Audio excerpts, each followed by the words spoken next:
बिस्मिल्लाहिर्रहमानिर्रहीम। प्रोग्राम सच का सफ़र के साथ मैं हूं सज्जाद तरीन। आज हमारे साथ मौजूद हैं पाकिस्तान पीपल्स पार्टी की मरकज़ी रहनुमा और साबिक़ डिप्टी स्पीकर कौमी असम्बली जनाब फैसल करीम कुंडी साहब। बहुत शुक्रिया कुंडी साहब। हुकूमत ने मुश्तरका इजलास बुला लिया है और इंतखाबी इस्लाहत के हवाले से कोई कानून साजी करने जा रही हैं। अपोजिशन के क्या हिकमत अमली है? बिस्मिल्लाहिर्रहमानिर्रहीम। देखें, आज सुनने में है कि हुकूमत ने पार्लियामेंट का मुश्तरका इजलास बुलाया है और कुछ कानून साजी करने जा रही है इलेक्शन रिफॉर्म्स के हवाले से। अभी आज ही हुआ है। इस पर डेफिनेटली अपोजिशन की जमातें पार्लियामेंट में जो मौजूद हैं इस पर अपना एक अमल इख्तियार करेंगी। जब इसका एजेंडा रिलीज होगा पार्लियामेंट के मुश्तरका इजलास में कि उसमें क्या क्या चीजें आएंगी, तो उस पर अपना एक अमल डेफिनेटली अपोजिशन की जमातें मिलकर मुतफिका तौर पर एक लाएमल देगी। ये मैं नहीं समझता कि एक ऐसी चीज है जिस पे हुकूमत इस वक्त जो है वो मतलब है कि लाना चाहती है। इस मुल्क में क्या हो रहा है, लोग इंतजार में है कि आप की अफगान पॉलिसी पे पार्लियामेंट का इजलास अब तक नहीं है। आपकी TLP के साथ मुआहदे पे जो है आपने इजलास बुलाया, महंगाई अपने अरूज पे है, लेकिन हुकूमत को इलेक्टोरल रिफॉर्म्स पे है और इलेक्टोरल रिफॉर्म इस तरीके से नाफिज करना मैं समझता हूँ कि ये एक काला कानून होगा जिसको डेफिनेटली अपोजिशन की जमातें मुस्तरद करेंगी। कुंडी साहब ये बताएं, आप खुद डिप्टी स्पीकर रहे हैं, ये हुकूमत जो है कानून साजी करने के बजाय ऐवान में ये ऑर्डिनेंस ज्यादा ला रही है, इसकी क्या वजह है? देखें, अगर ये हुकूमत अवाम के मैंडेट इनके पास होता और अवाम के जरिए आती तो ये डेफिनेटली जो है वो पार्लियामेंट को तरजीह देती। आज आप बताएं कि इतने इश्यूज पे इन्होंने अपने ही दोस्तों को, अपने इत्तेहादियों को आज तक ऑन बोर्ड नहीं लिया, तो अपोजिशन तो आप छोड़ देंगे, अपोजिशन के किस चीज को ऑन बोर्ड लेंगे? कुंडी साहब, पीपल्स पार्टी की लीडरशिप जो है वो इंतखाबात में धांधली के सबसे ज़्यादा इल्ज़ामात लगाती रही है। खुद मोहतरमा बेनज़ीर भुट्टो ये कहती थी कि इंतखाबात में झुर्रू फिर गया है। हुकूमत इंतखाबात को शफाफ बनाने के लिए इलेक्ट्रॉनिक मशीन को लाना चाहती है, इस पर आप क्यों नहीं साथ दे रहे? देखें, इलेक्ट्रॉनिक वोटिंग मशीन पे पाकिस्तान पीपल्स पार्टी के बाकी जमातों के तहफ़्फ़ुज़ात मौजूद हैं।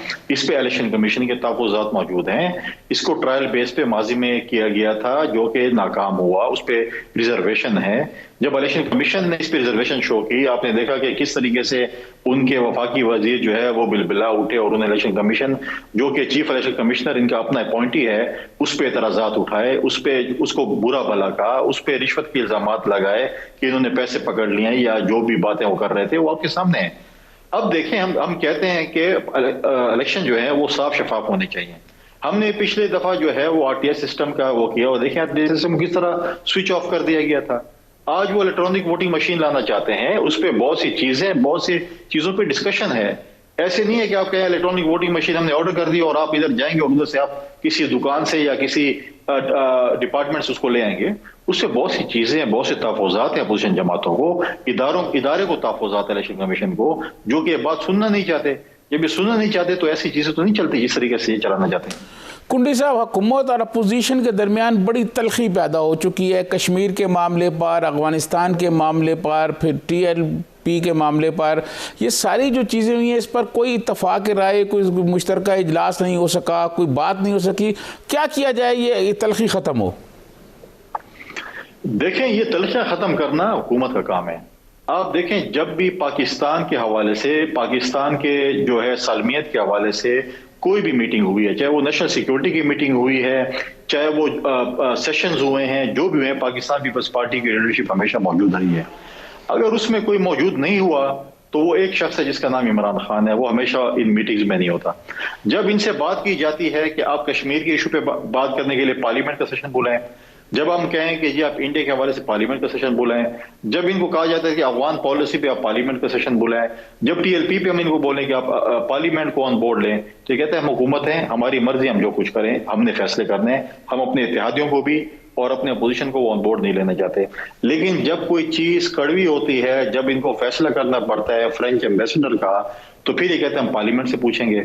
तो इन्होंने पार्लियामेंट को जो है वो बिल्कुल ठुड्डा मार दी है। माजी में इमरान ने जो कहा था कि मैं पार्लियामेंट पे लानत भेजता हूँ, आपने भी सुना होगा और हमने भी सुना है, सारी दुनिया ने सुना है, जब पिछली पार्लियामेंट पे ये बातें करते और वो अपना जो है वो इम्प्लीमेंट कर रहे हैं। यही शख्स जो कहता है कि मैं आऊंगा और UK की तरह हफ्ते में एक दिन मैं क्वेश्चन आंसर भी फेस करूंगा, सब कुछ करूंगा, किधर गए उनकी चीजें?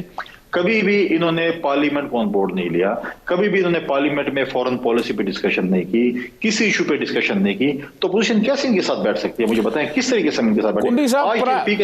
कुंडी साहब, प्राइम मिनिस्टर इमरान खान ये कहते हैं कि अपोजिशन वाले सारे चोर हैं, मैं इन चोरों के साथ तो नहीं बैठ सकता। देखें, तीन नारे हैं इस हुकूमत के। जो इनका साथ न दे वो या चोर होता है, या डाकू होता है, या इंडियन एजेंट होता है। इन्होंने माजी में भी पॉलिटिकल पार्टीज पे इल्जामात लगाए, जी ये चोर हैं, डाकू हैं। चलो हम इनकी बात, आप कह रहे हैं हम मानते नहीं, लेकिन मान लिया। कितने को सजा दे दी है, कितने को टांग दिया आप लोगों ने। 3 साल तो आपके साथ आपने कहा था 6 महीने में सबको फांसी चढ़ा दूंगा, सबसे मैं पैसे वसूल ले आऊंगा। एक इनका वजीर था, वो कहता था कि हम IMF के मुंह पे, ये इतना हमारा कर्ज है, अगले दिन इमरान खान साहब पैसे लाएंगे और मैं उनके मुंह पे दे के मारूंगा। वो किधर गए वो बातें? कुंडी साहब, TLP के साथ भारतीय फंडिंग और कलाशनकोव से फायरिंग और कई पुलिस वाले भी उन्होंने मार दिए, उनसे तो हुकूमत मुज़ाकरात करके मामला तय करके खुश है, लेकिन ये अपोजिशन के साथ तो चेयरमैन नैब के हवाले तक प्राइम मिनिस्टर बात नहीं करना चाहते। ये फर्क क्यों है? देखें, TLP के साथ पहले मुज़ाकरात होने चाहिए थे। पहले भी इनके 2 मुआहदे हुए, अवाम को नहीं बताया, पार्लियामेंट को ऑन बोर्ड नहीं लिया, और उसके बाद उन्होंने कहा कि हमारे साथ जो इन्होंने मुआहदे किए थे उससे जो है वो मुनरिफ हुए, इसलिए हम ये कर रहे हैं। किसी को पता नहीं था क्या मुआहदे हुए हैं। अब दोबारा जब वो आए, इन्होंने कहा हम फोर्स इस्तेमाल करेंगे, हम इनको सबक सिखाएंगे, हम ये कर देंगे, हम वो कर देंगे, जिसमें पुलिस के नौजवान भी शहीद हुए, पाकिस्तान के शहरी भी शहीद हुए।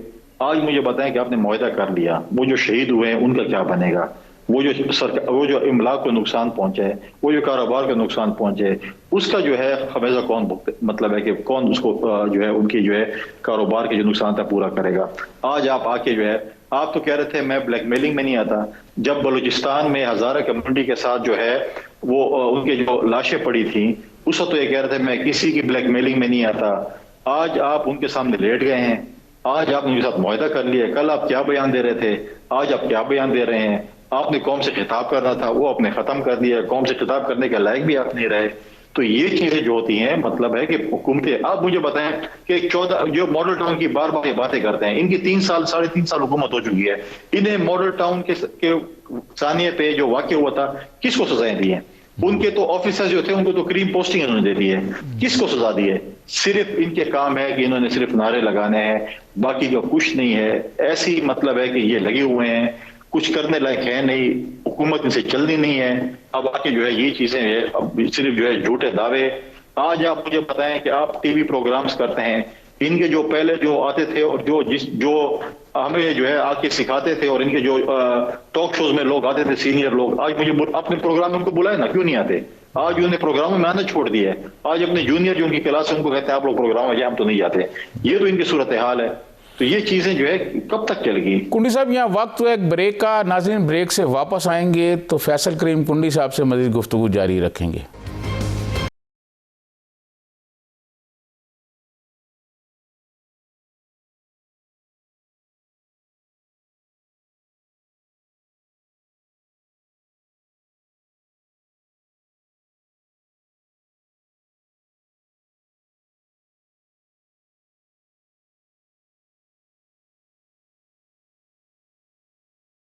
वेलकम बैक नाजरीन। हमारे साथ मौजूद हैं पाकिस्तान पीपल्स पार्टी के मरकज़ी रहनुमा साबिक़ डिप्टी स्पीकर कौमी असम्बली जनाब फैसल करीम कुंडी साहब। कुंडी साहब, आप ये बताएं, इस वक्त जो मुल्क में सूरत हाल पैदा हो गई है, इसको मद्देनज़र रखते हुए क्या कोई हुकूमत पहले वक्त से पहले इलेक्शन करा सकती है? देखिए, हम ये एक्सपेक्ट कर रहे हैं कि शायद चंद महीने पहले हुकूमत शायद इलेक्शन करा ले। अदरवाइज 5 साल इनकी कोशिश होगी ये पूरे करें। अपोजिशन की इनकी खुशकिस्मती है कि अपोजिशन एक पेज पे नहीं आ रही है। हम बार बार अपने इत्तेहादियों से, अपोजिशन के जमातों से कह रहे हैं, अपोजिशन में जो मौजूद हैं पार्लियामेंट में, कि आएँ, हम अदम एतमाद की तहरीक इस हुकूमत के खिलाफ लेके आए, पंजाब में भी, मरकज में भी, लेकिन वो इस बात पे टस से मस नहीं हो रहे। कुंडी साहब, क्या वजह है कि मुस्लिम लीग नून जो है वो हर किस्म के हालात, मुकदमात को फेस कर रही है, लेकिन अदमी अदमात पे इत्तफाक राय नहीं हो रहा? ये देखें, इनका अपना मसला है कि क्यों नहीं हो रहा। हम नहीं समझते, हम समझ नहीं आ रही कि क्यों ये चाहते हैं कि ये हुकूमतें जो है ये कंटिन्यू करें, और क्यों इस हुकूमत ने जो आवाम के ऊपर जो रोजाना पेट्रोल बम महंगाई का बम, बेरोजगारी, क्या क्या कुछ ये हुकूमत नहीं कर रही है, और उसके बावजूद भी PMLN जो है वो संजीदा नहीं है अदम एतमाद की तहरीक में। हमको ये इल्जाम देते हैं कि हमारे 7 मेंबर हैं पंजाब में, और ये हम बात करते हैं कि ये क्यों बात करते हैं 7 मेंबर। देखें, जमाली साहब 1 मेंबर पे वजीर आजम थे। इस वक्त चौधरी बरादरान की पंजाब असेंबली में कितनी सीटें और उनके पास क्या क्या कुछ उनको मिला हुआ है, तो वहां पर एक वोट भी मैटर करता है। लेकिन ये पता नहीं क्यों किस उसमें जो है ये नहीं चाहते, और कहते हैं जी अगर जमींदारी तहरीक नाकाम हो गई, ये पहले से जो हथियार डालते हैं। हमारे साथ उस वक्त भी ये बात कर रहे थे जब गिलानी साहब लड़ रहे थे इलेक्शन सेनेट का, जी नहीं हम बन सकते, हमारे पास नंबर पूरे नहीं है, कैसे हुए। हमने कहा आप हमारा साथ दें, अब देखिए कैसे हम जीते हैं। उन्होंने भरपूर साथ हमारा दिया, अपोजिशन की तमाम जमातों ने भरपूर मेहनत की, और आपने देखा गिलानी साहब सेंटर बन गए। तो अभी भी कहते हैं कि आप आए, आप मतलब लड़े तो सही ना, आप पहले से हथियार डाल देते हैं और कहते हैं हम लीड न लड़ना कि हम हार जाएंगे, तो ये तो ऐसे तो नहीं है। कुंडी साहब, चेयरमैन सेनेट के खिलाफ जो है वो तो अब तहरीक अदम एतमाद आप ला सकते हैं, वहाँ आपके पास अक्सरियत भी बहुत ज़्यादा है, वहाँ क्यों नहीं आप पहल करते? देखिए, हम इंतजार में हैं और हम अब तकरीबन बहुत नजदीक पहुंच गए हैं फैसले का, जो गिलानी साहब इस्लामाबाद हाई कोर्ट में गए हैं। हम बड़े पूरी उम्मीद हैं कि इस्लामाबाद हाई कोर्ट जो है वो हक का फैसला करेगी और गिलानी साहब के हक में फैसला करेगी।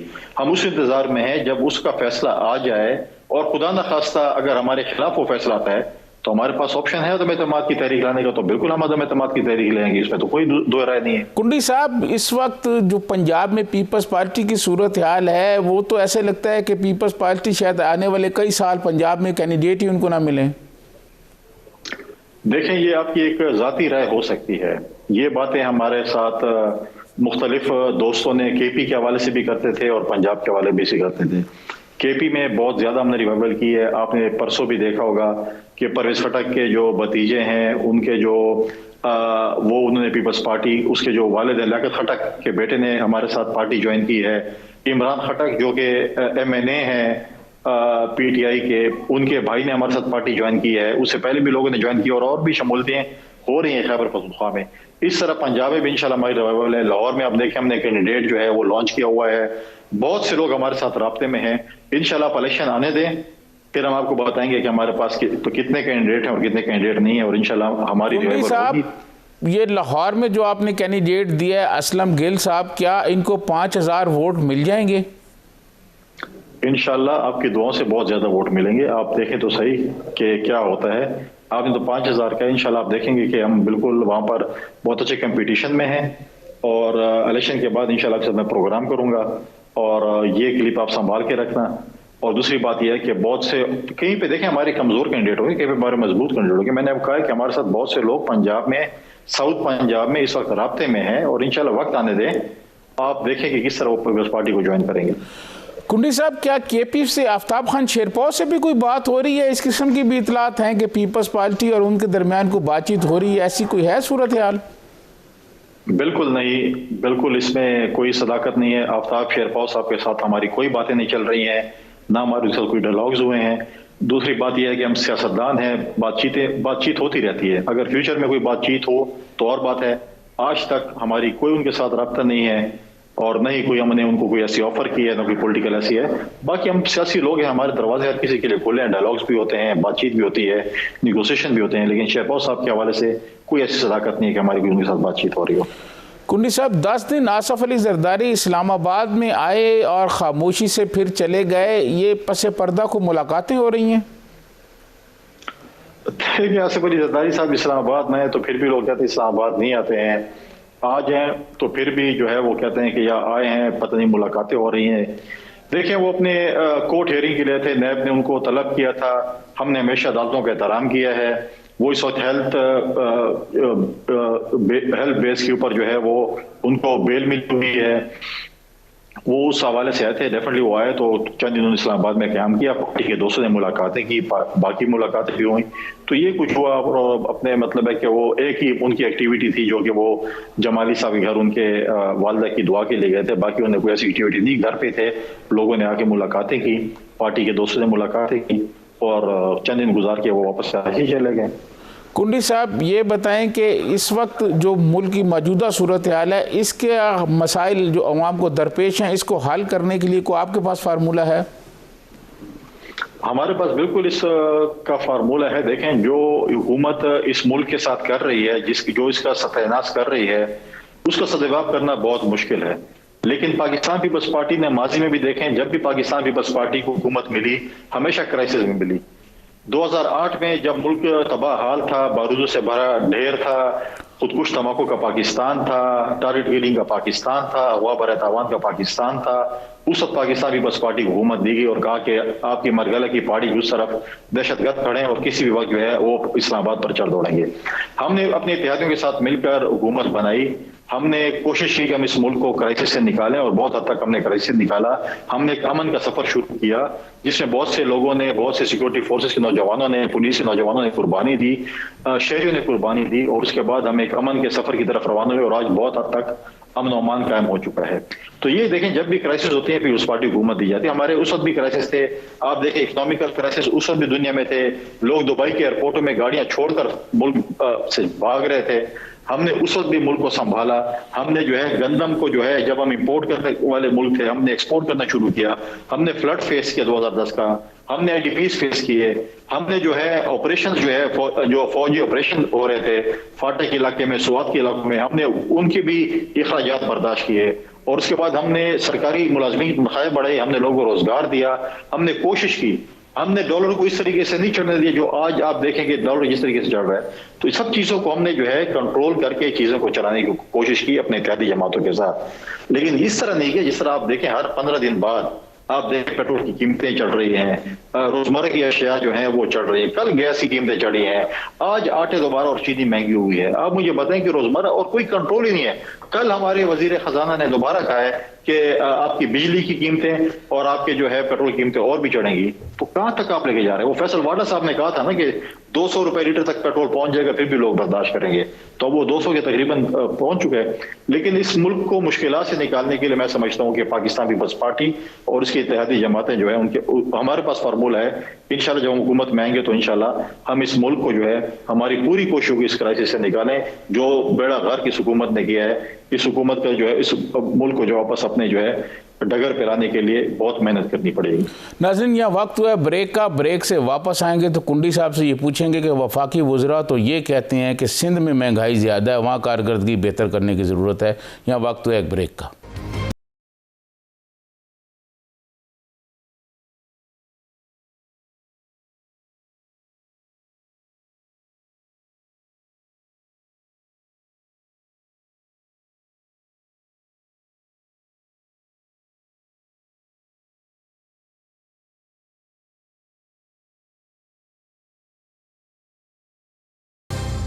वेलकम बैक नाजरीन।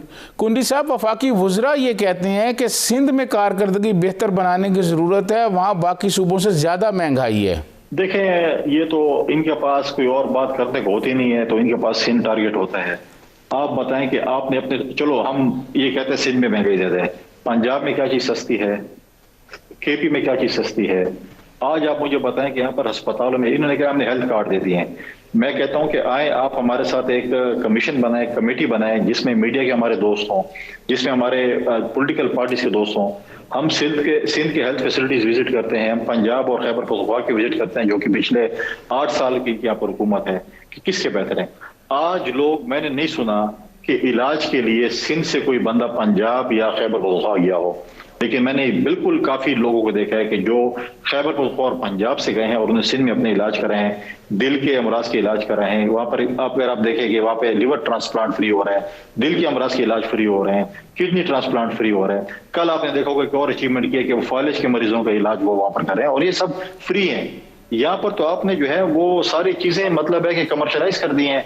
यहाँ पर तो आपको पहले अगर कोई एक्सरे या कुछ चीजें, टेस्ट वगैरह सरकारी अस्पतालों में फ्री होते थे, वो भी नहीं है। तो ये चीजें करना, इल्जामात लगाना, क्योंकि आप बताएं कि आपने किया क्या इस वक्त? आप कहते हैं हमने बम्पर क्रॉप की है गंदम की। गंदम क्या रोटी 2 वक्त सस्ती हुई है? क्या आपने लोगों को रोजगार दिए 1 करोड़ नौकरियों के जो आपने वादा किया था कि हम 1 करोड़ नौकरियां देंगे? और कितनी डटाई के साथ झूठ बोलते हैं। उस दिन के वफाकी वजीर कहते हैं कि इंफॉर्मेशन की कि हमने तो 1 करोड़ नौकरियां दे दी, आप लोगों को नजर नहीं आ रही हैं। अब कहां नजर आ रही हैं? अब मतलब ये है कि इन्होंने ये बिल्कुल जो है इनके जो वादे किए थे वो पूरे नहीं हुए। अब इनको और कुछ नजर नहीं आता सिंध में क्या आप मुआवजा कर ले, सिंध में कितनी महंगाई है और बाकी सूबों में कितनी महंगाई है। क्या आप सिंध पेट्रोल सस्ता कर सकते हैं? क्या जो है सिंध जो है बाकी चीजें जो मरकज के साथ है, बिजली या गैस कर सकती है? ये चीजें तो मरकज के साथ है। आप रोजाना पेट्रोल बम गिरा रहे हैं। कुंडी साहब, पाकिस्तान पीपल्स पार्टी ने बहुत ज़्यादा इलेक्टेबल्स इस सियासत को दिए, यहाँ की जमहूरियत और पार्लिमान को दिए, लेकिन वही पार्टी अब खुद इलेक्टेबल्स तलाश कर रही है। क्या ये अफसोसनाक सूरत हाल नहीं है? देखें, अफसोसनाक सूरत हाल आप कहें या इस मुल्क का एक अलमिया कहें कि इलेक्टेबल्स डेफिनेटली मैटर करते हैं। इमरान खान ने बहुत सी बातें की थी कि मैं फलां को नहीं लूंगा, फलां चोर है, फलां डाकू है, फलां जमात सद में अगर बैठा, खासकर उन्होंने एमक्यूएम के मुताल्लिक कहा और काफ के मुताल्लिक कहा कि मुझसे बड़ा मुनाफिक कोई नहीं होगा। आज उनके साथ ही वो इत्तेहादी हैं। इलेक्टेबल्स डेफिनेटली हल्कों में मैटर करते हैं। अगर मैं वो कि नहीं मैटर करते, बिल्कुल मैटर करते हैं। इलेक्टेबल्स अगर आप देखें कि जो मुशर्रफ के साथ थे, फिर हमारे साथ आ गए, अब जो है मतलब है कि वो नून के साथ भी थे, इधर भी हैं। इलेक्टेबल्स इस पाकिस्तान की पॉलिटिक्स में मैटर करते हैं क्योंकि जब से यहाँ पर जो है डिक्टेटरशिप आई है, हमारी नर्सरी में, पॉलिटिकल नर्सरी में जो है वो पॉलिटिकल ग्रोथ खत्म हो चुकी है। हमेशा अगर 9 साल 11 साल डिक्टेटरशिप ने सियासी जो है वो ग्रोथ खत्म कर दी है। आप बताएं कि स्टूडेंट यूनियन पे पाबंदी लग गई है। पहले स्टूडेंट यूनियन के जरिए आगे लोग पॉलिटिक्स में आते थे। आज तक हम स्टूडेंट यूनियन से पाबंदी नहीं हटा सके। हमारी भरपूर कोशिश और इंशाल्लाह बहुत जल्द हम सिंध में जो स्टूडेंट यूनियन के ऊपर से पाबंदी हटा के वहां पर इलेक्शन कराएंगे। हम एक मॉडल देंगे बाकी सूबों को और मरकज को कि आप भी स्टूडेंट यूनियन से पाबंदी हटाएं। तो इसी तरीके से पॉलिटिकल ग्रोथ होती है। तो उसकी वजह से कि जब वहां पर ये चीजें नहीं है तो डेफिनेटली जो है ये आपको इलेक्टेबल्स का सहारा लेना पड़ता है और ये कलमी है इस मुल्क को। कुंडी साहब, पीपल्स पार्टी के मुखालफिन ये कहते हैं कि पीपल्स पार्टी ने जुल्फ़िकार अली भुट्टो का बुनियादी मंसूब सोशलिज्म छोड़ दिया है, जिसकी वजह से आज पीपल्स पार्टी का ये हाल हो गया है। नहीं, देखें, ऐसी बात नहीं है कि हमने छोड़ दिया है। और क्या हमारे जो लोग पीटीआई में गए हैं या बाकी जमातों में गए वो सोशलिज्म पे गए हैं? क्या इमरान खान सोशलिज्म की बातें करता है? क्या बाकी जमातों में जो लोग गए हैं जो कि आज आपको कह रहे हैं कि हमने छोड़ दिया अपनी फिलोसफी, तो वो सोशलिज्म की बातें करते हैं मियां साहब या बाकी जमातों के जो हमारे लोग छोड़ के गए हैं? ये ऐसी बातें हैं, बहाना होता है पार्टी छोड़ने का और जीत की तरफ जाने का कि हम इक़्तिदार में चले जाएं, हम हुक्मरान जमात के साथ शामिल हो जाएं, इस पार्टी की हवा चल रही है, इस पार्टी के साथ जो है आशीर्वाद है, ये है वो है, तो हम उधर चले जाएं। फिर कोई ना कोई बहाना ढूंढते हैं अगर कि जी सोशल। अब जब वो लोग वापस आएंगे, क्या फिर हमारी सोशलिज्म दोबारा बहाल हो चुकी होगी जब वापस आएंगे? जिन लोगों ने आपको कहा था या जो लोग ये कह रहे हैं कि बस पार्टी ने छोड़ दिया है, जब वो दोबारा अगर आप देखेंगे हमारी सफ़ों में होंगे तो फिर आप उनसे सवाल करना कि वो सोशलिज्म है कि नहीं है। क्या कुंडी साहब, पीडीएम में पीपल्स पार्टी वापस जा सकती है? देखिए, मुझे समझ नहीं आ रही है कि कई प्रेस कॉन्फ्रेंस के बावजूद भी और कई दफा एक्सप्लेनेशंस के बावजूद भी हमने एक तय कर लिया कि हम पीडीएम का हिस्सा नहीं है। पीडीएम, जब तक हम पीडीएम में थे आपने देखा किस तरीके से हम जलसे भी कर रहे थे, जिस तरीके से हमने एक्शन प्लान पे अमल दरामद भी किए और क्या कुछ नहीं होता था। लेकिन पीडीएम का हिस्सा पाकिस्तान पीपल्स पार्टी नहीं है। पाकिस्तान पीपल्स पार्टी पीडीएम में वापस नहीं जा रही है। हाँ, पार्लियामेंट के अंदर हमने अपोजिशन का एक रोल प्ले कर रहे हैं। लीडर ऑफ द अपोजिशन हमारे शहबाज शरीफ साहब हैं, उधर हमदर्द शहबाज साहब हैं, उनके साथ पार्लियामेंट में एक रोल प्ले कर रहे हैं। लेकिन पीडीएम के वापस जाने का पाकिस्तान पीपल्स पार्टी का कोई इरादा नहीं है।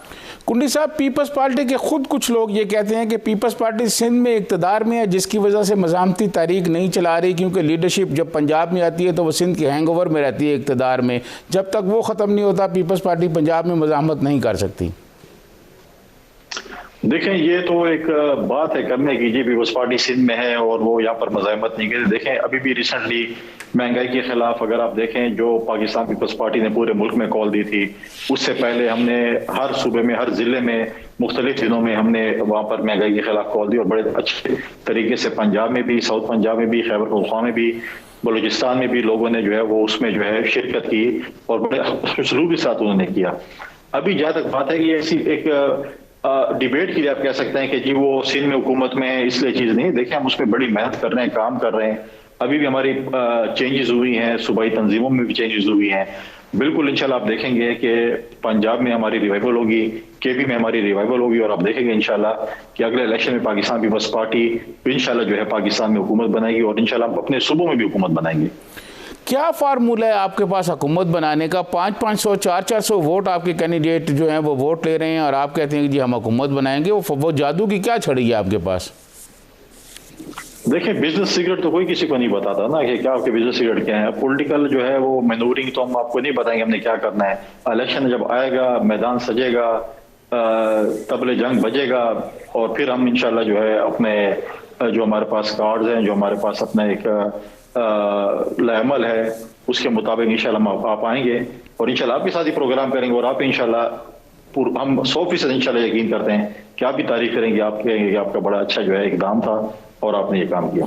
कुंडी साहब, आपके दोस्त ये कहते हैं कि आसफ अली जरदारी की जो मफामत की पॉलिसी है वो पीपल्स पार्टी को ले डूबी है। देखिए, लोगों का एतराज तो होगा। जब उन्होंने 5 साल हमने हुकूमत की अपनी इत्तेहादी जमातों के साथ, उस वक्त तो कोई नहीं कह रहा था कि जी आपने तो बहुत, उसने कहा आप वाहिद प्रेसिडेंट हैं, आप वाहिद पार्टी के लीडर हैं जिन्होंने 5 साल जो है इक़्तिदार गुजारा और आपने 5 साल पूरे किए, आपने अपनी इत्तेहादी जमातों को साथ लेकर चले, आप ये कुछ हुआ वो कुछ हुआ। अब जो चीजें न करने वाली हों, जो चीजें गलत हों वो वापस आसिफ अली जरदारी के खाते में डाल दें और जो कामयाबियां हों वो अपने खाते में डाल दें।